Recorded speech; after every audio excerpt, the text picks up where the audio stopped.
todos ustedes.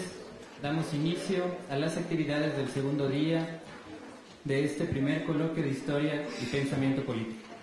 La Universidad Popular Autónoma del Estado de Puebla, las decanaturas de Ciencias Sociales y de posgrados en Humanidades, la licenciatura en Ciencias Políticas y el área de Historia se congratulan en recibir esta mañana a nuestro ponente magistral, el doctor Paul Gardner.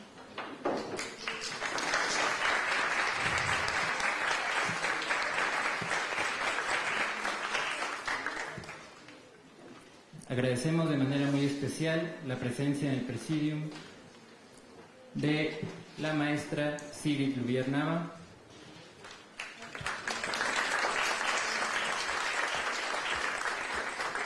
maestra María Antonieta López,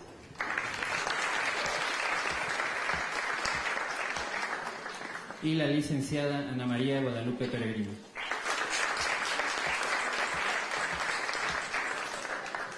De la misma manera queremos agradecer la presencia en esta sala de la doctora Lourdes Rosas López, directora de la licenciatura en Ciencias Políticas.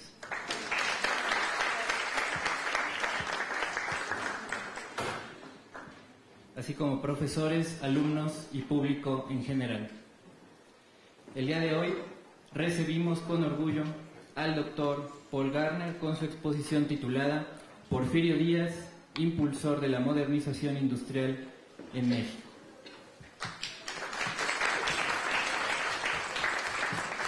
Le solicito de la manera más atenta a la maestra Sigrid Louvier Nava nos haga el favor de dar lectura a una breve síntesis curricular de nuestro ponente.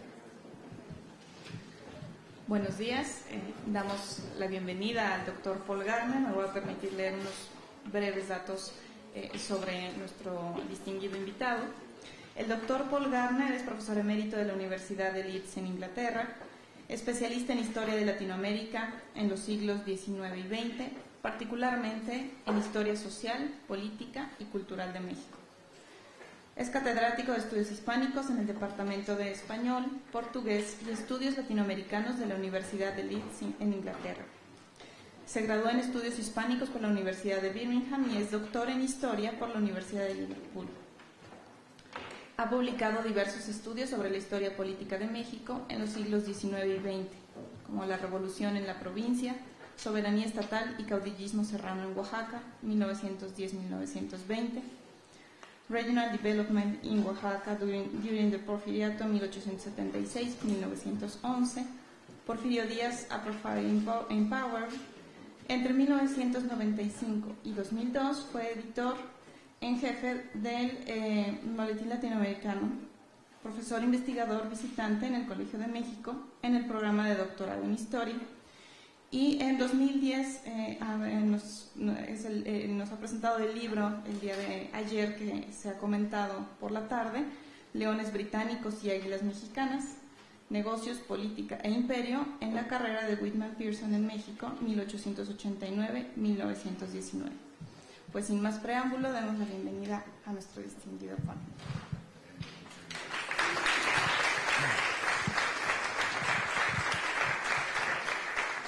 Bueno, muchísimas gracias. Muy buenos días a todos. Quisiera agradecer la invitación aquí a la UPEP y sobre todo a la maestra María Antonieta. Nos encontramos en un evento en el Instituto Mora en México el año pasado. Me dijo, ay, doctor, por favor, que venga a darnos una conferencia. Y no esperaba ser tan festejado, porque me siento en mi casa ya, porque ayer estaba aquí en este mismo lugar platicando. El problema es que para ustedes me tienen que escuchar de nuevo. Voy a empezar con una anécdota, ¿no? Tengo un texto escrito y eso explica por qué. Es el ministro, el secretario de Hacienda de Porfirio Díaz durante casi 20 años, José Limantur. Voy a citar mucho a Limantur en esta ponencia, pero escribe una carta al agente financiero Luis Camacho de México en Londres, y estaba buscando Camacho una imprenta y una traductora o un traductor que tradujera, ¿no?, al español algunos documentos.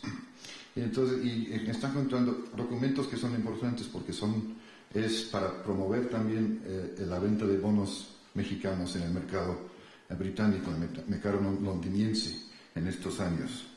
Asunto muy importante para México en estos días, como voy a explicar. Pero dice Camacho que es imposible encontrar, o sea, para los ingleses dicen el español, para los ingleses es como para nosotros el chino. Espero que me entiendan el chino, o mi chino en este caso. Por eso tengo una ponencia escrita y lo voy a leer. Bueno, la historia económica de México ha identificado dos periodos fundamentales en los que hubo un desarrollo económico acelerado. Primero, el régimen de Díaz. Segundo, la etapa de industrialización postrevolucionaria a partir de 1940, a la que se da el nombre del milagro mexicano. La mayoría de los historiadores económicos, sean partidarios o no del régimen de Díaz, aceptan que la economía mexicana, bajo su mando, experimentó avances sustanciales, incluso dramáticos. Muchos de los obstáculos al desarrollo económico que habían acosado a México desde la independencia en 1821 se fueron erradicando. La ausencia de un mercado nacional integrado, aranceles internos prohibitivos, transporte costoso y inadecuado, un aparato estatal débil, la falta de regulación del comercio y escasez de la inversión. Bueno, escuchamos dos excelentes ponencias ayer de mis colegas chilenos y colombianos, y hay muchos paralelismos en el caso mexicano. En esta ponencia quiero centrarme en los impulsos hacia la modernización y la industrialización que llegaron a convergir bajo el gobierno de Porfirio Díaz. Voy a comentar primero sobre el proyecto liberal de desarrollo nacional, que me parece un tema digno de estudiar y entender más profundamente, y que constituye uno de mis proyectos futuros. En segundo lugar, voy a explorar brevemente la historiografía del progreso material e industrialización en la época porfiriana, antes de profundizar un poco más sobre dos aspectos claves de la modernización porfiriana: el papel de empresarios extranjeros y los insumos extranjeros, el famoso expertise, pericia, inversión, tecnología, etc. También en el papel central de la Secretaría de los cambios en la Secretaría de Hacienda, y sobre todo el papel del ya mencionado José Yves Limantour, secretario de Hacienda durante casi 20 años, entre 1893 y 1911, y, en mi opinión, verdadero arquitecto de la modernización porfiriana. Yo creo que Limantour es una de las figuras todavía más satanizadas de la historia de México, más satanizado que el mismo Porfirio Díaz. Finalmente, pongo como ejemplo un proyecto destacado, tangible y simbólico, todos los tres a la vez, de la modernización y el proyecto liberal, que fue el Gran Canal del Desagüe. Primero el contexto, el proyecto liberal de desarrollo nacional. La versión liberal, la historia patria liberal, sobre la evolución de la construcción del Estado y la nación mexicana en el 19, está cargado de mitos históricos. Hasta se podría decir que una de las invenciones más exitosas del liberalismo decimonónico mexicano fue la creación de una narrativa convincente de la historia nacional, o en otras palabras, la creación de una historia patria nacional, liberal. Uno de los mitos más prominentes fue que un proyecto liberal existía desde los primeros momentos de la lucha por la independencia y, de hecho, fue una causa del movimiento de independencia. Según esta interpretación, el proyecto liberal tuvo su inspiración en las revoluciones estadounidense y francesa. El reto fundamental para los liberales mexicanos del siglo XIX fue reemplazar el antiguo régimen de la monarquía absolutista española, el privilegio corporativo y la restricción colonial, con una república federal basada en instituciones representativas elegidas por mayoría popular, que alentaran y protegieran la ciudadanía, la igualdad legal ante la ley y la secularización de la sociedad civil. Al mismo tiempo, buscaban un modelo de desarrollo económico capitalista o progreso material desarrollista basado en mayores niveles de productividad doméstica y mayores lazos de comercio y intercambio con el exterior. Esto fue un proyecto sumamente difícil de llevar a cabo en una sociedad cuyas estructuras fundamentales y cuyas prácticas culturales ni encapsulaban, ni reflejaban, de hecho, fueron totalmente ajenas a los preceptos fundamentales de la filosofía liberal. La historia patria liberal no intentó subestimar sus enemigos o obstáculos. De hecho, los exaltó como manera de sortir a la lucha liberal contra las fuerzas del obscurantismo, representados sobre todo por la Iglesia, con una dimensión épica. Estos obstáculos no fueron solamente imaginados o discursivos, sino reales. Hostilidad ideológica por parte de sus enemigos internos y externos, una economía por su mayor parte precapitalista, las fuerzas centrífugas del regionalismo, la persistencia de prácticas religiosas y culturales coloniales, una sociedad altamente estratificada y una cultura política fundamentalmente autoritaria. Aún las narrativas liberales más optimistas y triunfalistas que se publicaron en la época porfiriana, cuando, es interesante subrayar, en esta época se empieza a consolidar la historia patria liberal, los textos más importantes, Riva Palacios, Justo Sierra, Emilio Rabasa. Estos son los textos que empiezan a consolidar esa historia liberal, historia patria liberal. O sea, aún estas narrativas más optimistas, triunfalistas, tuvieron que reconocer que el liberalismo en México del siglo XIX fue una construcción sumamente frágil. El segundo mito significativo es el supuesto triunfo del liberalismo en 1867, el año de la consumación de lo que se llamaba en aquel entonces y desde siempre la Segunda Independencia, con la derrota final de sus enemigos domésticos conservadores y la expulsión de los imperialistas extranjeros, austriacos y franceses, de tierras mexicanas. Según esta versión muy conocida, 1867 fue el momento en que el liberalismo se encajó y se clavó en el cuerpo político nacional. Estos mitos de la historia patria liberal siempre han presentado un reto a los historiadores profesionales. Su trabajo, y aquí me refiero a los trabajos más que nada, anglosajones, de Charles Hale, Guy Thompson, Alan Knight y Florencia Malone. Estos trabajos han demostrado que el liberalismo decimonónico fue todo menos monolítico, tanto en su ideología como en su implementación, y que fue siempre una construcción flexible, híbrida, con distintos grupos ideológicos, grupos constitucionales y desarrollistas positivistas, y una mezcla socialmente heterogénea de correligionarios, desde élites urbanas hasta pueblos rurales. Todavía quedan preguntas serias acerca del éxito del liberalismo en México. ¿Cómo se puede definir las características precisas del proyecto liberal? ¿Y cómo se puede medir su eficacia?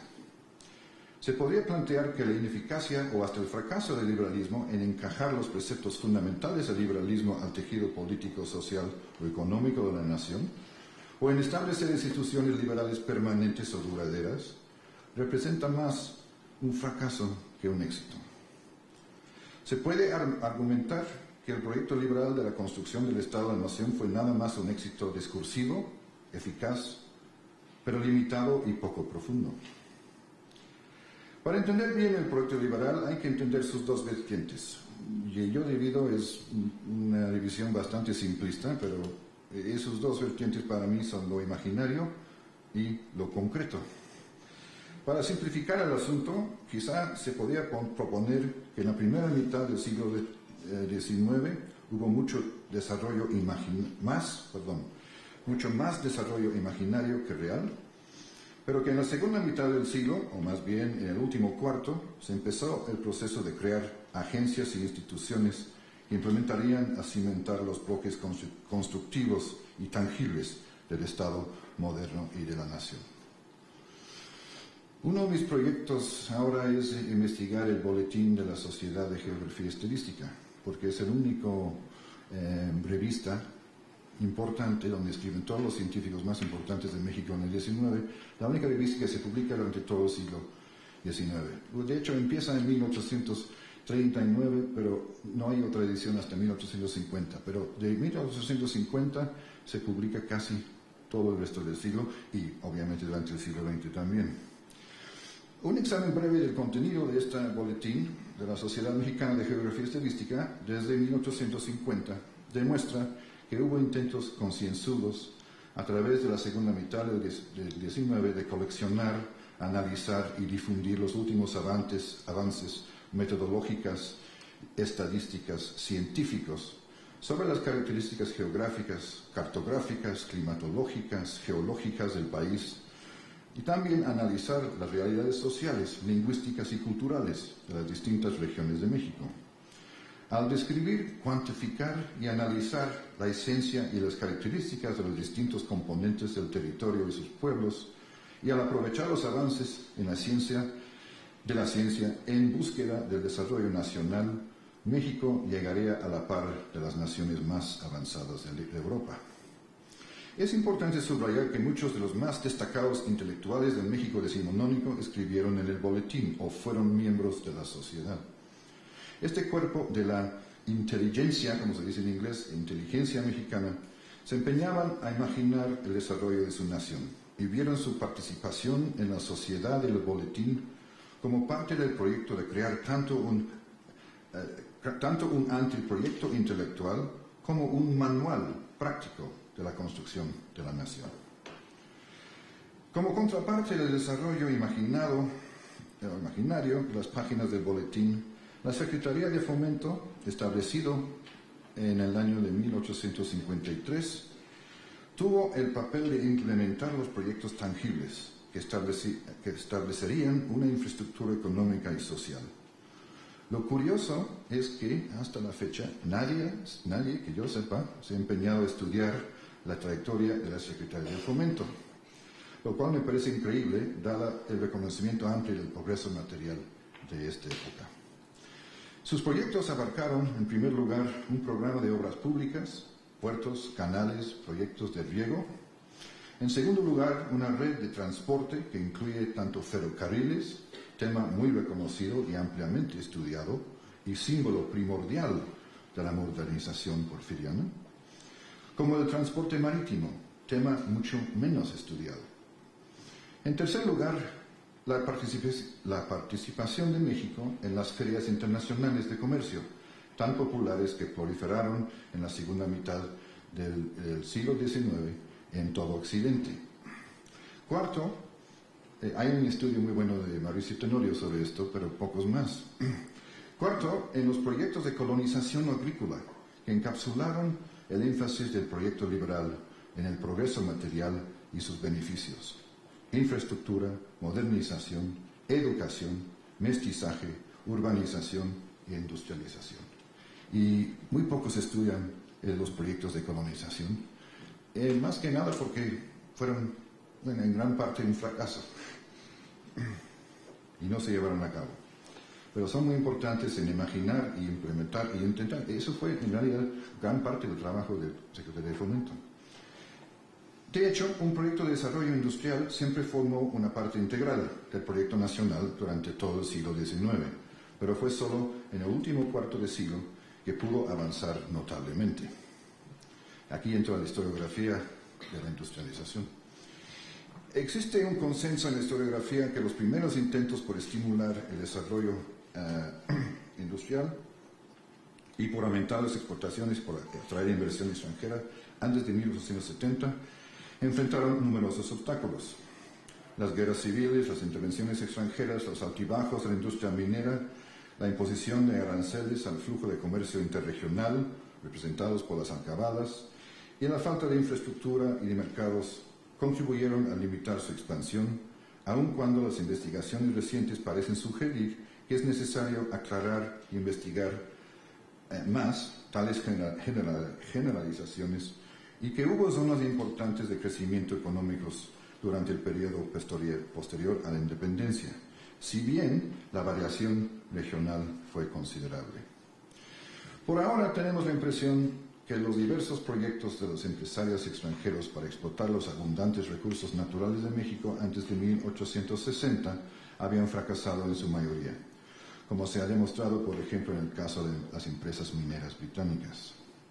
Además, los inversionistas extranjeros que habían especulado con los bonos mexicanos desde la década de los 1820, en plena euforia independentista, tuvieron que enfrentarse a repetidas suspensiones del pago de intereses.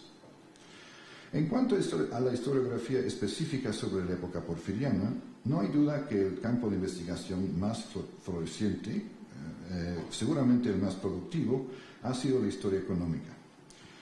No nos debe sorprender, dada la abundancia evidencia de un crecimiento económico significativo. A partir de las investigaciones estadísticas pioneras contenidas en la Historia Moderna de México de Daniel Cosío Villegas en la década de 1960, hay que decir, para provocar un poco más, que la Historia Moderna de México es uno de los libros más importantes de esta época, pero menos leído. Bueno, a lo mejor tiene que ver con los 10 volúmenes de más de 1000 páginas cada uno, pero son libros importantísimos para entender esta época. O sea, a partir de las investigaciones estadísticas pioneras de historia moderna, en esta década, de 1960 y 1970, la historia económica se ha diversificado, retomando el estudio de aquellos sectores más conocidos que experimentaron un boom durante el porfiriato: minería, exportaciones, transporte, especialmente ferrocarriles, como acabo de decir. Y ahora explora temas de política macroeconómica y actividad microeconómica antes ignorados. La política financiera y fiscal, sumamente importante, el sistema bancario también sumamente importante, el desarrollo de mercados regionales y la historia empresarial, tanto de empresas particulares como de los empresarios como individuos. Quizá el resultado más interesante de este boom en la historia económica, desde en realidad los años 70-80, es que ha restaurado literalmente la solidez tangible de la modernización tardo-porfiriana. La construcción física de ferrocarriles, puertos, canales, fábricas, bancos, oficinas y ciudades en México, la consolidación de sus fronteras, el establecimiento de instituciones estatales y asociaciones civiles para apoyar un proyecto de modernización. En otras palabras, el último cuarto del siglo XIX fue testigo de nada menos que el establecimiento de los cimientos y los elementos tanto tangibles como simbólicos de un proyecto desarrollista de construcción de Estado y nación. En el caso de historiografía específica sobre industrialización, existe un amplio consenso que la minería constituyó el sector más importante en el desarrollo de la base industrial de México en la época porfiriana. Y sin embargo, después de 1890, también hubo un periodo de rápida diversificación de la producción industrial. Para 1910, las fábricas mexicanas producían hierro y acero, productos químicos, jabón, vidrio, cemento, textiles, cerveza, cigarros, papel, yute y productos enlatados. Hacia finales del régimen de Díaz, la industria manufacturera representaba alrededor del 12% de la producción nacional y empleaba alrededor de, porque estas cifras no son muy no sé si tan confiables, se han cuestionado mucho, alrededor de 11% de mano de obra, ¿no? en esas actividades. Según el clásico estudio de Stephen Haber, de la Universidad de Stanford, hubo 3 elementos principales que caracterizaron la industrialización mexicana en la última fase del porfiriato. Primero, la concentración de la actividad empresarial e industrial en un grupo pequeño de financieros mexicanos, quienes pertenecían en su mayoría a la camarilla de los científicos. Este pequeño y cerrado grupo, dirigido por el secretario de Hacienda Limantur, no solo se habían comprometido a la modernidad y el progreso, sino también creía en la estabilidad política del régimen era permanente. Se convirtieron en los más férreos defensores de la supervivencia del régimen de Díaz, pues aseguraban que la estabilidad política era el ingrediente esencial del crecimiento económico e industrial. Segundo, según Haber, la industrialización porfiriana dependía tanto de la tecnología de capital intensivo como del profundo conocimiento en gestión empresarial los dos extranjeros. Definitivamente había pocas alternativas para la dependencia de esas fuentes externas, dada la ausencia en México de maquinaria industrial, mercados de capital o de una mano de obra especializada o calificada. Tercero, según Haber, debido a la falta de competitividad de la naciente industria mexicana, caracterizada por una baja producción y por rendimientos bajos, los industriales porfiristas buscaron y recibieron del gobierno de Díaz protección contra la competencia extranjera, mediante la imposición de aranceles a las importaciones y mediante una presencia monopolista en el mercado nacional. Por lo tanto, la industria mexicana hacia 1910, según Haber, fue ineficiente, poco rentable y con defectos estructurales, sostenida primariamente en el proteccionismo y en el monopolio. Concluye con una frase que todavía circula, ¿no? Yo a veces sueño con esto, ¿no? Porque lo he escuchado tantas veces. Un ejemplo de industrialización subdesarrollada. Ese es uno de los, me encanta, es bonita la frase porque sí, es una juxtaposición de cosas, dos cosas que no deben de estar juntas. Una industrialización subdesarrollada, pero es un concepto interesante, ¿no?, de practicar. La producción industrial se expandió con rapidez en la década de 1990, pero se desplomó, según Haber, después de 1907, casi tan rápido como se había desarrollado. Bueno, ese libro se publicó en los años 90 y ha habido estudios más recientes que son menos pesimistas y más positiva de este proceso de industrialización. Según los trabajos de Edward Beatty, de la Universidad de Notre Dame se llama en Estados Unidos, y Aurora Gómez Calvariato, que ahora está en el Colegio de México, yo estuve con ellos esta misma semana, ¿no?, en un congreso en Chicago.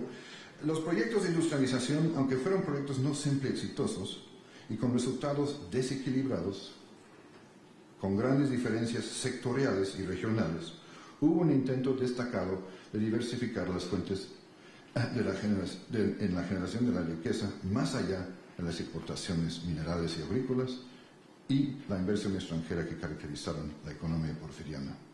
El uso, y eso es muy importante, el uso de tarifas protectoras, patentes sobre productos y procesos industriales, y en tercer lugar, la concesión de exenciones de impuestos y un programa de industrias nuevas que fue también concebido por Limantour, demostraron el empeño del gobierno porfiriano de estimular la creación de una base industrial. Y según el trabajo de Aurora Gómez, quizá el sector más dinámico de la industria manufacturera en la época porfiriana, que tenía obviamente antecedentes desde finales de la colonia, fue el de la industria textil del Valle de Orizaba.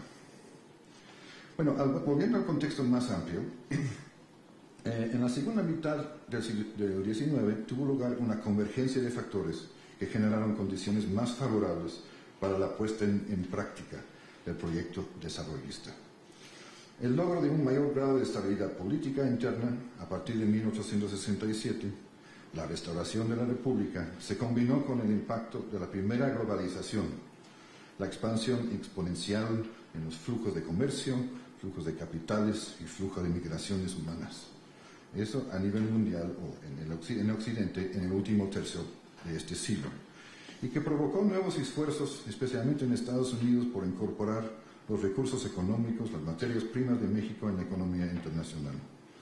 Estos acontecimientos fueron facilitados por la consolidación del aparato administrativo del Estado, cada vez más en manos de una hacienda todopoderosa, a la que bajo la administración de Limantour, que entró en funciones, hay que acordarnos, porque las fotografías presentan un Limantour bastante viejo, pero tenía 39 años cuando entró a la Secretaría de Hacienda en 1893.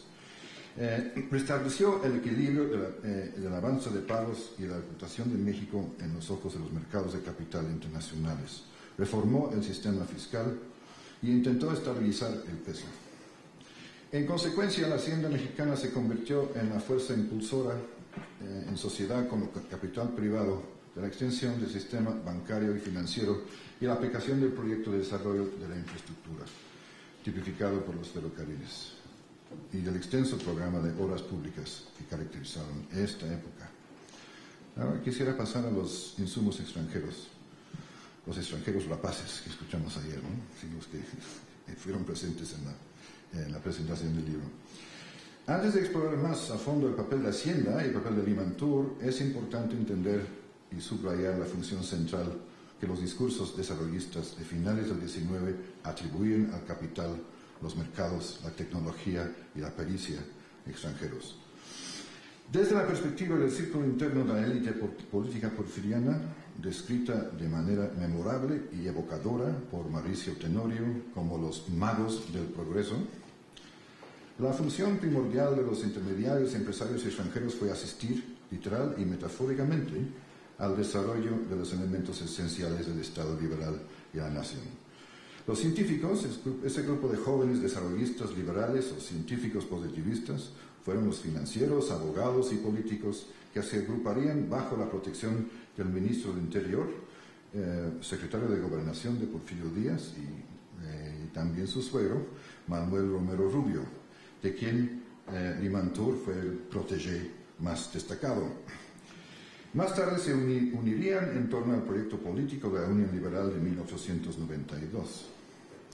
Pero según Limantour, para lograr el propósito de unirse al mundo moderno de progreso científico material, era necesario primero estudiar y entender los componentes y etapas clave del desarrollo logrado por otras naciones.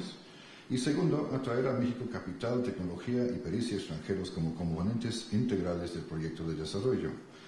No obstante, no se trataba únicamente de una propuesta económica, sino de una con profundas consecuencias culturales e incluso biológicas.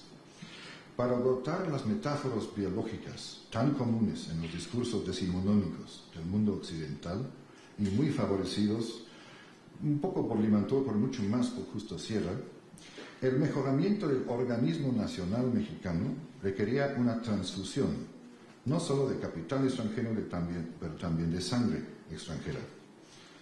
Al mismo tiempo, la apertura de las múltiples fronteras de México, territoriales, culturales, biológicas, políticas y económicas, a la penetración extranjera, era una estrategia de alto riesgo. Los peligros de la dominación extranjera eran omnipresentes. Para continuar con la metáfora biológica, la inyección de microbios extranjeros para fortalecer el organismo nacional, la inyección de microbios extranjeros podría fortalecer el organismo nacional, pero también podría matar al paciente. Por lo tanto, era vital que el Estado supervisara estrictamente la aplicación del medicamento. En otras palabras, que el Estado fortaleciera su función en la protección de la soberanía política y económica de las muy reales amenazas que la penetración o la infección extranjera significaban. Ese aspecto de la estrategia de los científicos ha recibido mucho menos atención a la que debería, según mi opinión, y mucho menos que el conocido estereotipo de un gobierno abúlico, impulsado ideológicamente por la economía del laissez-faire, embelesado por las fuerzas del mercado y prostrado a los pies de los inversionistas empresarios extranjeros. En mi opinión nunca fue el caso esto. Por lo tanto, la élite política porfiriana, quienes en mi libro he identificado como águilas mexicanos, encabezadas por Limantour, y los empresarios extranjeros, fueron en sus respectivas esferas no solo socios, pero agentes claves en el proceso de desarrollo porfiriano. Pero no fue una relación entre iguales. Las decisiones sobre los proyectos que se llevarían a cabo y sobre todo de los que recibían el apoyo de la Secretaría de Fomento, esas decisiones las tomó Limantour. Entonces paso más directo a Limantour y Hacienda. Después de hacer investigación en el archivo Limantour, que recomiendo a mucha gente, cuando yo lo trabajaba hace como unos 10 años no había nadie trabajando esto, yo creo que ahora sí, otra vez vuelvo al tema de que Limantour es una figura muy satanizada en la historia de México. Me quedé convencido de que el empeño de Limantour en el establecimiento y ejecución del plan económico porfiriano fue imprescindible. Fue nada menos, repito, que el arquitecto del proyecto porfiriano. La tarea fundamental del proyecto Limantour no era únicamente atraer capital extranjero y empresarios extranjeros a México, sino también proteger la soberanía económica y política. De acuerdo con su propio relato del ejercicio de su cargo en sus memorias, su principal preocupación al llegar a la Secretaría de Hacienda fue la estabilización de las finanzas públicas que habían sido gravemente minadas por años de déficit financiero y las severas fluctuaciones del precio internacional de la plata, en el que se basaba el valor del peso mexicano.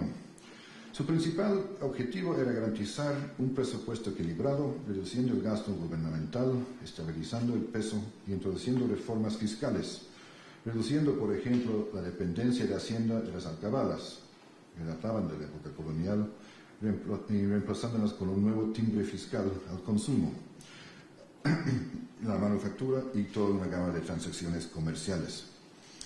Estas medidas fueron diseñadas para incrementar los ingresos del gobierno, con el objetivo de eliminar en el largo plazo el déficit fiscal permanente que habían padecido todos los gobiernos mexicanos del siglo XIX y habían, bueno, como todos ustedes saben.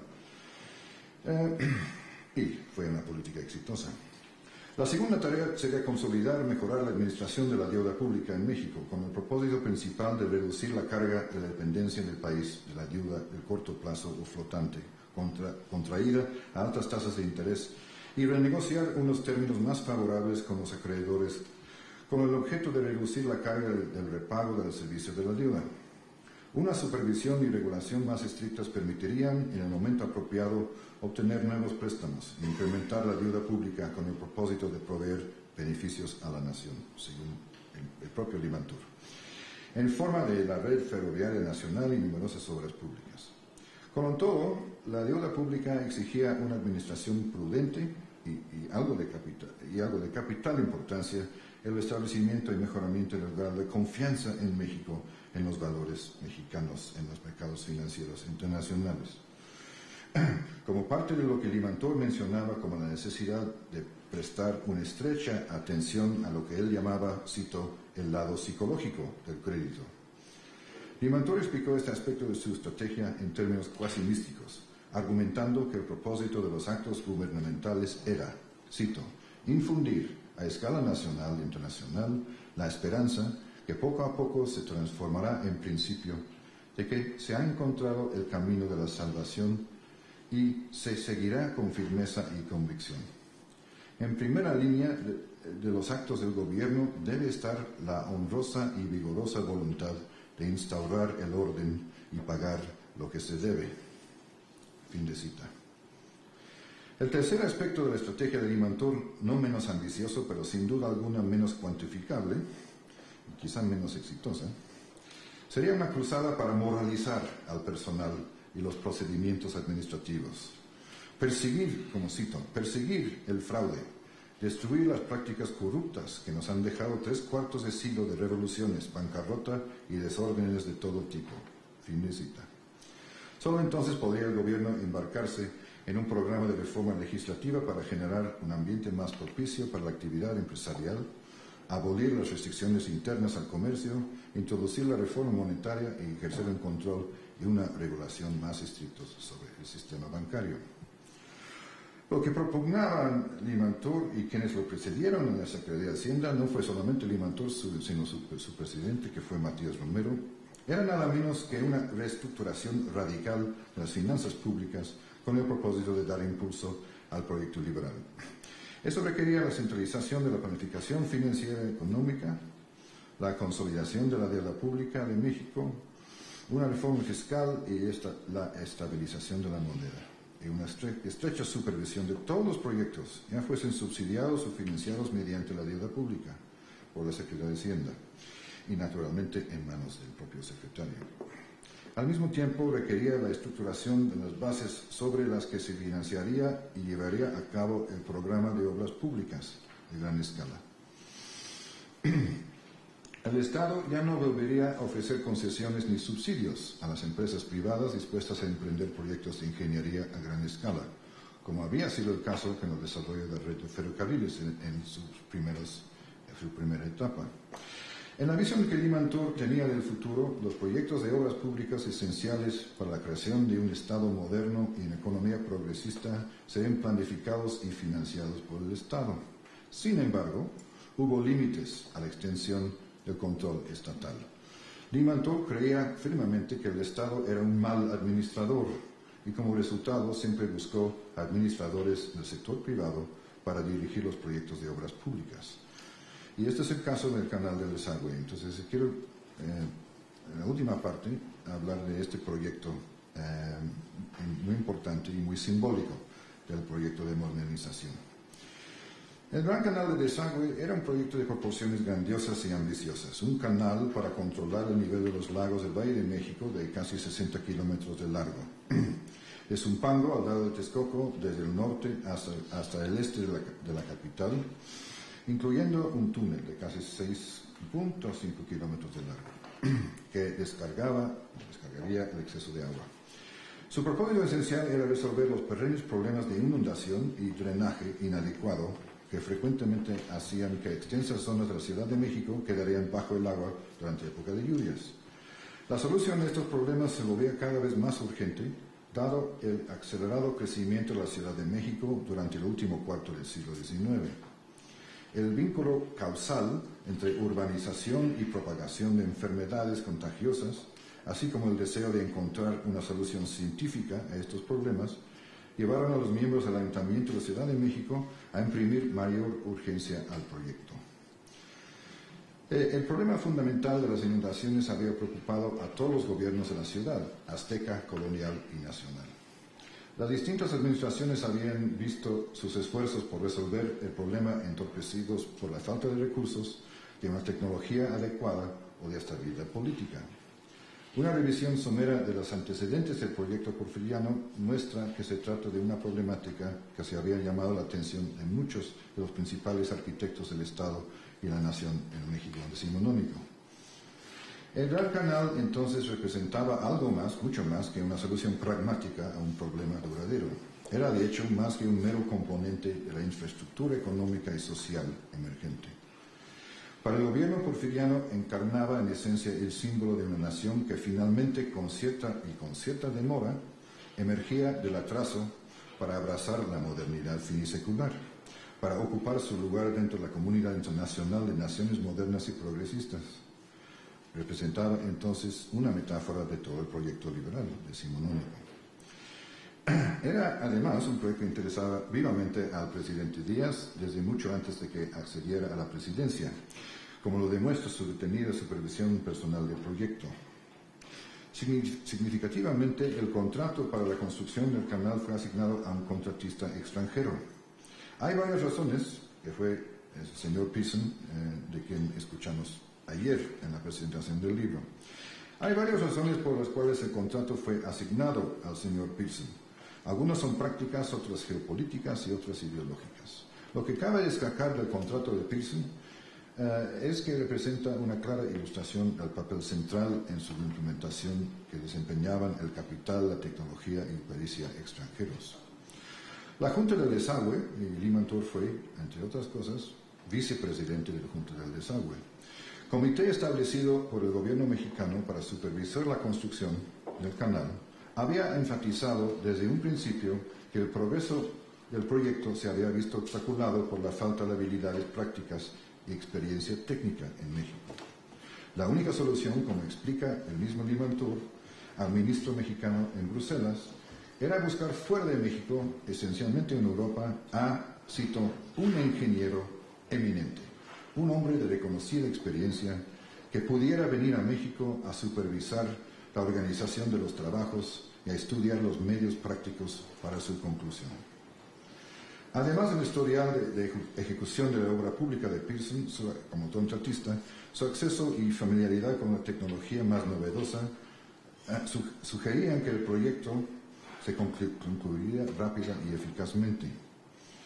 La asignación del contrato a Pearson también realza la importancia de la estrategia internacional porfiriana, en particular en cuanto a la restauración de México como sujeto de crédito en los mercados financieros internacionales.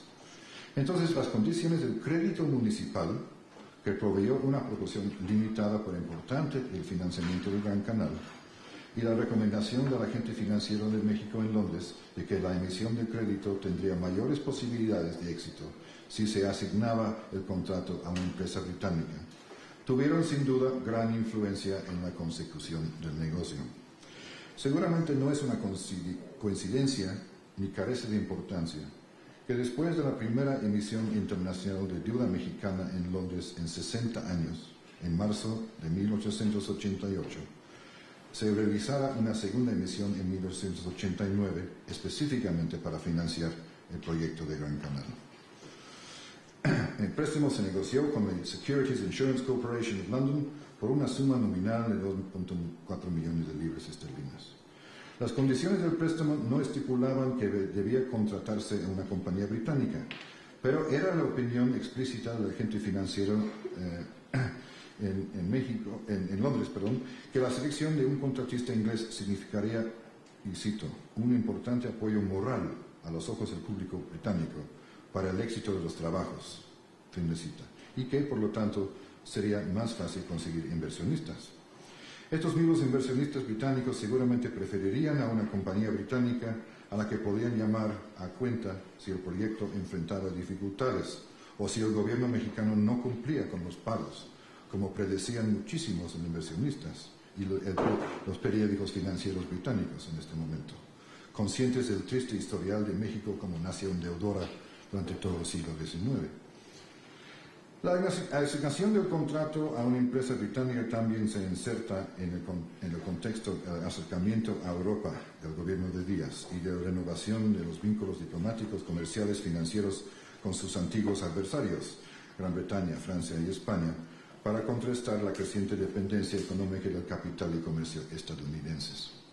La estrategia de diversificar las fuentes de capital y la inversión, creando diversos intereses competitivos entre las grandes potencias, en la minería, la industria, la emergente industria petrolera, protegería la soberanía nacional, ya que estos intereses extranjeros fortalecerían la confianza en el gobierno, lo que representaría una garantía de paz y estabilidad.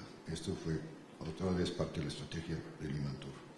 A pesar de los muchos obstáculos técnicos, políticos y financieros que plagaron a la construcción de la obra, que más de una vez amenazaron con descarrilar el proyecto, el Gran Canal se concluyó en 1897.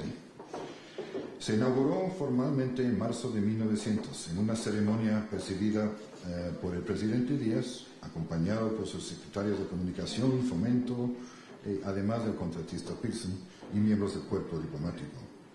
En vísperas de la inauguración, en un ejemplo clásico de la retórica desarrollista, el presidente Díaz hizo notar la escala grandiosa del proyecto y no sin ironía el costo igualmente grandioso para los fondos públicos, así como lo que su terminación del proyecto representaba dentro de la marca nacional hacia el progreso. Según Porfirio Díaz, en este discurso, la conclusión de la obra era, cito, una de las tareas más grandiosas que haya acometido el hombre moderno. Sus oscuros problemas parecían desafiar a la ciencia misma y sus enormes presupuestos parecían desafiar al Estado. Esta gran obra, gloriosa de nuestra generación, es el fruto de la paz y el monumento que conmemorará el periodo de evolución en el que el pueblo mexicano, dejando a un lado las armas y las rivalidades políticas, se dedicaron al trabajo de la paz y durante la cual, sobre la base del orden, lograron la paz. Fin de cita. Una breve ilustración de la importancia del proyecto del Gran Canal para la élite política mexicana es la descripción que hizo el gobernador de Morelos, Pablo Escandón, a Rosa King, una inglesa que se había establecido en Cuernavaca durante los últimos años del régimen de Díaz.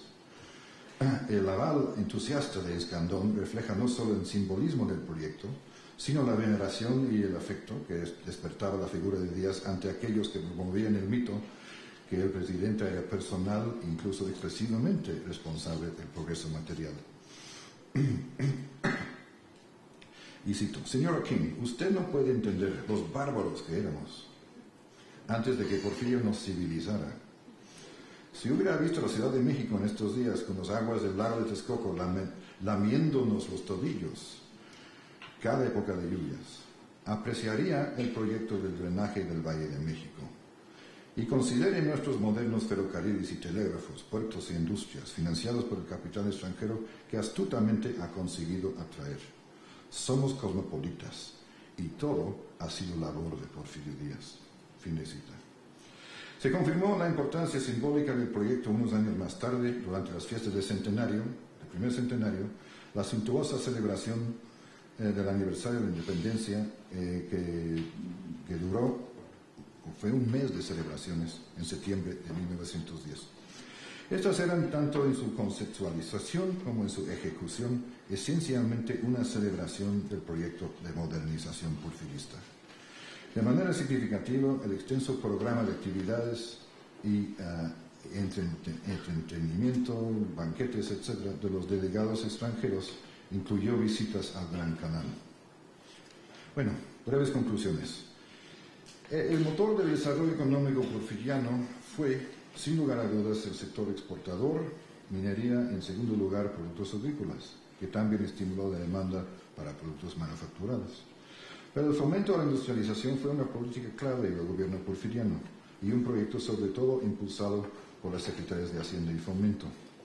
Aunque también es muy claro que no fue un proyecto del todo exitoso, sino en completo desequilibrado, irregular y proteccionista, con grandes diferencias regionales en su implementación e impacto. Pero sí logró reflejar no solo las aspiraciones de un país moderno e industrial, sino establecer una base industrial sobre la cual se podía construir el proyecto de industrialización postrevolucionaria. Al fin y al cabo, el fallo mayor del gobierno porfiriano fue su incapacidad de fomentar una modernización política o social que acompañara a la modernización económica. Muchas gracias.